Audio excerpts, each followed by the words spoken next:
CP నేత మాజీ మంత్రి గుడివాడ అమర్నాథ్ మాట్లాడుతున్నారు. లైవ్ లో చూద్దాం. ప్రేమ పుట్టిందో ఎవరి మనసు దేనికి ఇరిగిపోయిందో అనేటువంటి త్వరలో తెలుస్తాయి మనకి. అవన్నీ చూస్తాం కదా రాజకీయాల్లో. నిన్న కూడా వారు మాట్లాడుతూ చెప్పారు. ఏం చెప్పారు? ఈ రోజు వరకు ఏ నిర్ణయం తీసుకున్నాను అంటే, ఈ రోజు అంటే నిన్నటి వరకే కదా. సరే, నేను అవన్నీ నా నిర్ణయం కాదు కదా.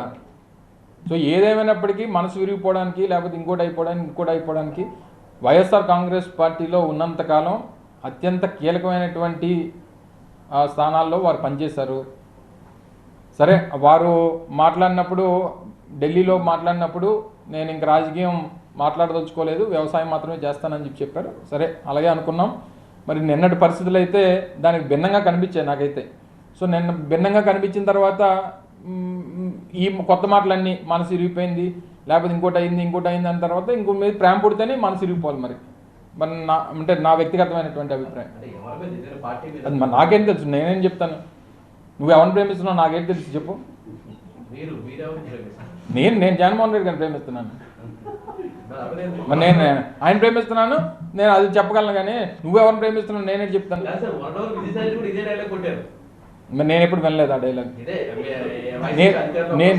అదే నేను కూడా అదే అంటున్నా. ఇప్పుడు రాజకీయాల్లో మొన్న జరిగినటువంటి పరిణామాలు, వచ్చినటువంటి ఫలితాల తర్వాత అనేక పరిణామాలు చూసాం. గడిచినటువంటి 9 మాసాల్లో వైఎస్ఆర్ కాంగ్రెస్ పార్టీ ఓడిపోయిన తర్వాత అనేక పరిణామాలని ఎదుర్కొన్నాం. చాలామంది పార్టీ నుంచి వెళ్ళిపోయారు, రాజీనామా చేసి వెళ్ళిపోయారు, లేకపోతే ఇంకోటి వారు ఏదో మాట్లాడితే వెళ్ళిపోయారు. వెళ్ళిపోయినటువంటి వారందరూ, నేను ఎవరో ఒకరి గురించి మాట్లాడలేదు. మొన్న ఇదే జగన్మోహన్ రెడ్డి గారు 2024లో కూడా అధికారంలోకి వచ్చుంటే ఇది జరిగేదా? 2024లో మళ్ళీ జగన్మోహన్ రెడ్డి గారు అధికారంలోకి వచ్చి మళ్ళీ రెండోసారి ముఖ్యమంత్రి అయి ఉంటే, ఈ గడిచినటువంటి 9 మాసాల్లో వైఎస్ఆర్ కాంగ్రెస్ పార్టీ నుంచి వెళ్ళిపోయినటువంటి నాయకులు వెళ్ళిపోయేవారా? వెళ్ళిపోయినటువంటి వారు ఈ రకంగా మాట్లాడేవారా?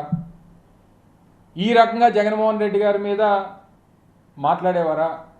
ఈ పరిస్థితులన్నింటినీ కూడా లేవనెత్తేవారా అనేటువంటిది ఒకసారి మనం మనస్సాక్షిని అడుక్కోవాలి. నేను ఏ ఒక్కరి గురించో నేను మాట్లాడలేదు. సహజంగా రాజకీయ పరిస్థితుల గురించి నేను ప్రస్తావిస్తూ ఉన్నా. సో వెళ్ళిపోయినటువంటి వారు ఇంతకంట ఇదిగా మాట్లాడతారనుకోవడం మా అమాయకత్వం, మీ అమాయకత్వం.